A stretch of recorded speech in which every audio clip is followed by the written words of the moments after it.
Hello, dear people. Welcome to part 2 of our series, From Cairo to Abu Simbel. In this episode, we visit a new museum in Cairo, the National Museum of Egyptian Civilization. Fortunately, my very special colleague, Queen Hatshepsut, is also present today. I'm happy to be here, Jack. Hello, dear viewers, nice to have you back. In my day we didn't have museums. Jack already explained to me what a museum is and I love it. Especially the museums about my time, ancient Egypt. I hope you will enjoy it a lot. And this museum is also very special for you, I think. Yes, a lot. I'm lying in state here. I never imagined that I could still be found after 3,500 years. We'll go into this in much more detail later in the series, but it turns out that I was in different tombs in the Valley of the Kings, until Mr. Zahi Hawass found me through one of my teeth. Is that really right, Jack? Yes, that's how it really happened. You were in film KV60, together with your wet nurse Cedarin. Zahi Hawass already had a suspicion, but the tooth provided the final proof. I am so grateful to him. Look, I recognize the hoe. I still remember that as a little girl, I went with my father to see how the farmers worked the land. Every year the Nile flooded, and after the water had receded, the farmers started working the land. My father taught me so much that was so useful to me later. Look, here we see the preparation of food and the baking of bread. Fantastic that all this has been preserved.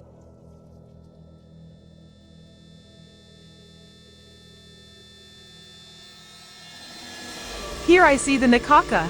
It symbolizes the eternity and endlessness of the king.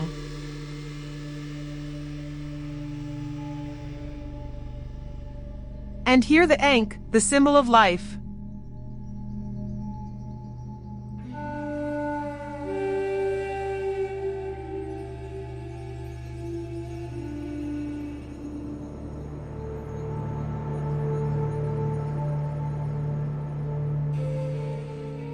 Look, a statue of Menkaper. I understand that most people now call him Thutmose III, but also the Napoleon of ancient Egypt. I've known him so well, ever since he was a little boy. I will tell you a lot more about him later in the series, because there is so much more to see in this museum. Not only kings and queens had beautiful coffins. Look here, this is Sennacherib's coffin. He was an ancient Egyptian craftsman who was active during the reigns of Seti I and Ramesses II. That is more than 200 years after my death. He lived in Set Mot, modern-day Deir el-Medina, on the west bank of the Nile, opposite Thebes, you call it now Luxor, near the Valley of the Kings and my mortuary temple. Sennacherib had the title Servant in the Place of Truth. He worked on many graves in the area, but he also worked as a farmer in the fields. That's how it was in those days. He tells the story that he also worked in the field itself, here in his tomb. Look, here he is harvesting and cultivating the land with his wife, Lineferti. She had 2 titles, Lady of the House and Singer of Hathor. You can easily visit his tomb in Deir el-Medina. It is very beautiful. I don't think many viewers know Sennacherib, and just look at how beautiful his tomb is, but also his story. There is so much to see in Egypt, it's unbelievable. Don't you agree, Hatshepsut? Yes, that's for sure. What about this man, Amenhotep IV, also known as Pharaoh Akhenaten? We could make a whole movie about him. Everyone talks about Tutankhamun, but this man, his father, is so much more interesting. He was the first in the world to introduce monotheism. Because of that, many scientists believe that he was the founder of Christianity. By the way, where do you think the Christian cross comes from?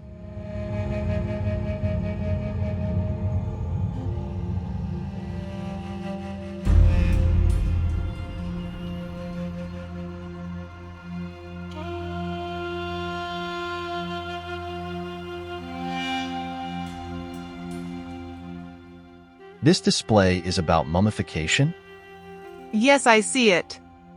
Mummification was very important to us. because we believed that the body of the dead could not travel to eternal life without a physical body that did not decay. And not just for royals, as you just saw with Sennacherib. See those boxes up there? There were 4 canopic jars in such a box, in which they put the organs. Here you see such canopic jars. They are usually made of limestone, faience, and clay, and the design was occasionally accompanied by painted-on facial features. I show you something special. This box is not in this museum. This is the box that contains my own canopic jars. The box is full of resin, so the jars cannot be removed. But they found my tooth in this with a CT scan. That's how they discovered my body, and for this reason I am in this museum, together with 19 other kings and queens. That's very special, isn't it? Thanks to Zari Hawass, I have not been forgotten.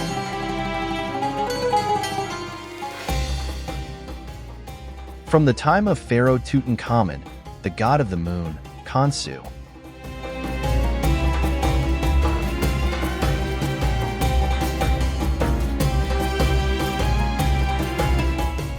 Just before Egypt was taken over by the Romans, there was the Ptolemaic period. Cleopatra, from Macedonia, is from this period. The 2 art forms from Egypt and Greece became intertwined, as you can clearly see from these statues.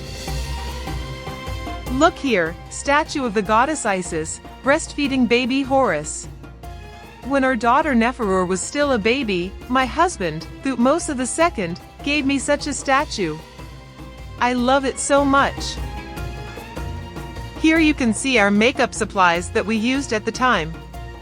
Just like now, it was important to look good back then. They have now told me that my face cream contained a substance that can give you cancer. I didn't know what was happening to me. I was so terribly ill. Every day I prayed a lot to the gods, but it didn't help. Only now do I know that I died of skin and bone cancer.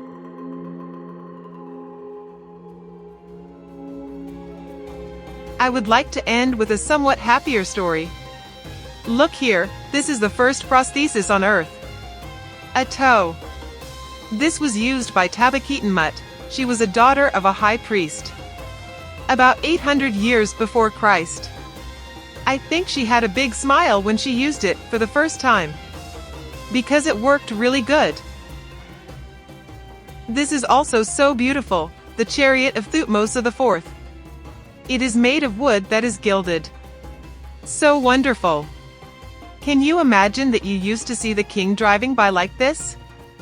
I saw Thutmose III learn how to ride in a chariot as a little boy. He learned very quickly. I held my breath when he sometimes passed by at full speed. Did you know that we took over the chariot from the Hyksos? We were at war with them. We also took over the bronze from them. From then on we could make better weapons, and later better tools. Pharaoh Ahmose I defeated them.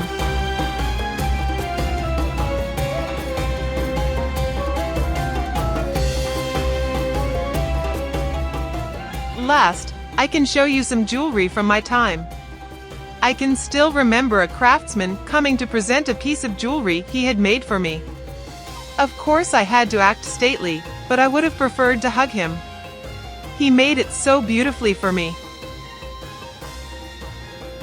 We would have liked to show you all the mummies that lie down here, including myself, but unfortunately that is not allowed. My father Thutmose I, my husband Thutmose II and Thutmose III are also here. I would like to tell you this. 3,500 years ago, I was busy expanding Thum KV20 so that I could lie there together with my father. Down here in this basement, I lie again with him, the man I loved so much. He prepared me for everything I did and achieved later. He was a general in the army, but he didn't care that I was a girl. He trusted me, and I am eternally grateful to him for that.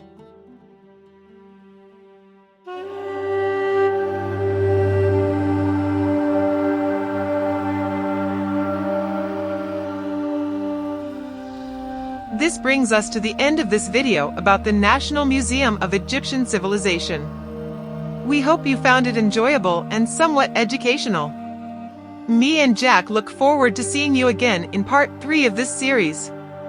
Bye-bye. Bye-bye. Thanks for watching and see you the next time.